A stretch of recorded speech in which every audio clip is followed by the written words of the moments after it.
j'ai eu 4 jours de délivrance et 2 jours de coma,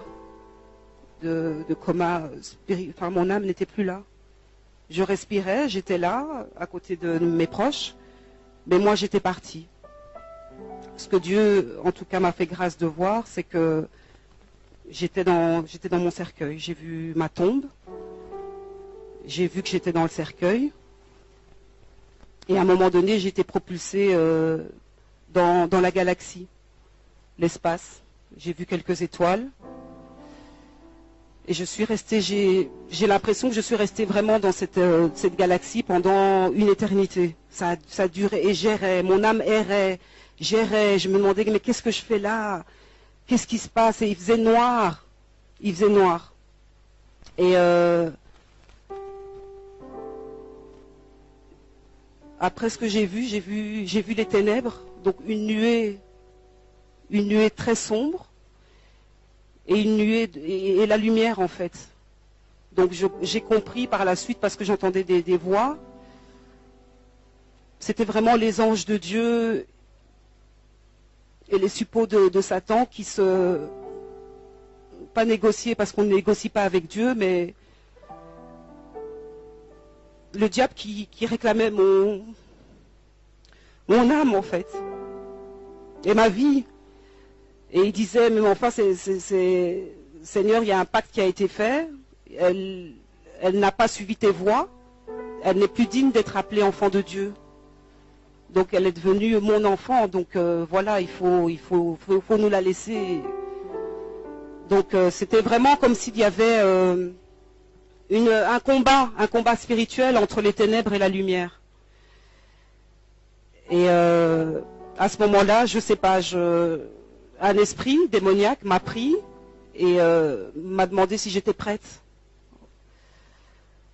Et il m'a dit, regarde en bas, là-bas, le trou noir que tu vois, on va y descendre. Et là, j'ai commencé à crier. Et je criais réellement, puisque ma sœur m'a dit par la suite, quand j'ai retrouvé mes esprits, que Dieu est vraiment grand et il a tout fait. C'était vraiment sous son contrôle, parce que la manière dont tu criais, c'est pas possible qu'on n'ait pas eu des voisins qui sont venus à la maison pour réclamer des tapages nocturnes en plus, puisque ça se passait la nuit. Et donc cet esprit démoniaque m'a précipité dans le trou. Et en fait, j'ai vu de la terre, on descendait vraiment les profondeurs de la terre. J'ai vu beaucoup de terre et il faisait noir, et je criais, et il faisait noir. Et au plus on s'enfonçait, au plus je criais. Et puis à un moment donné, on s'est arrêté, comme dans une espèce d'ouverture, comme dans une grotte. Et là, l'esprit m'a dit, est-ce que tu es prête? Parce que ici, c'est l'enfer. Et on va commencer à prendre... Je suis vraiment désolée. Hein. Et il m'a expliqué qu'il y avait 7 niveaux en enfer. Et que là, on allait commencer au premier niveau. Donc il m'a amené au premier niveau. Moi, je fermais les yeux et je disais non, non. Et je criais au Seigneur. Je disais, Seigneur, Seigneur, non, pardon pour ce que j'ai fait. Je me repentais. Et l'esprit démoniaque me disait, c'est trop tard, c'est trop tard. Voilà, ça c'est le premier niveau. Et là, j'ai vu des bêtes horribles comme des serpents, des scorpions, enfin des bêtes qui sont même pas, qui n'existent pas sur cette terre. On est descendu au deuxième niveau.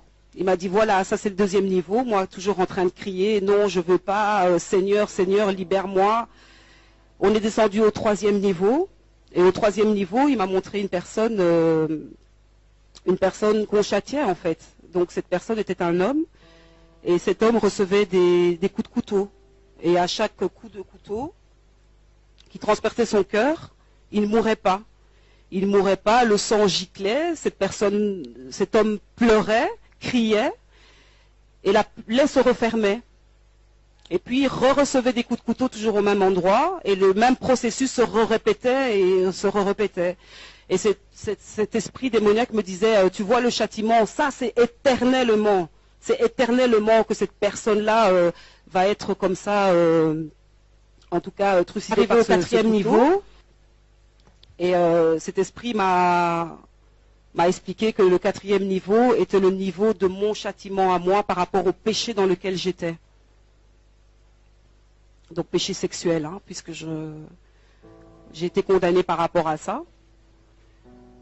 Et on m'a mis sur cette pierre, on m'a ligoté et on m'a laissé là. Et tout ce que je voyais là en dessous de mes pieds, donc la pierre était debout, hein, pas couchée, donc j'étais vraiment contre un mur.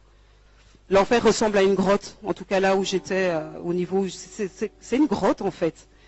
C'est une grotte où il fait sombre, où il y a du feu à gauche et à droite. C'est un endroit très lugubre où on n'entend que des cris d'épouvante qu'on n'a jamais même entendu dans des films d'horreur. Et moi je criais, on criait avec toutes les filles. Et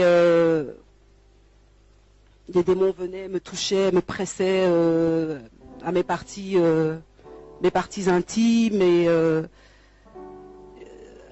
l'esprit m'a expliqué que ton châtiment c'est d'être violé éternellement.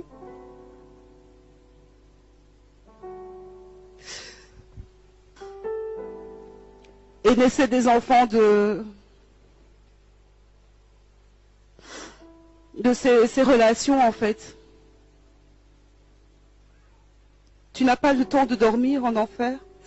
Tu ne dors pas. J'ai cru que j'y étais depuis des siècles.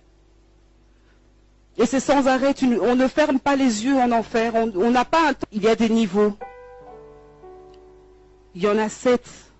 Et vous vous rendez compte le niveau où moi j'étais, plus que la moitié, quoi. Enfin, j'étais presque au niveau du 7e pour moi. Donc le péché de l'immoralité sexuelle est un péché sévèrement puni. Je priais quand j'étais en enfer, j'ai pas cessé de prier mon Dieu, j'ai pas cessé de demander pardon. J'ai déposé le pardon aussi auprès de la femme de cet homme.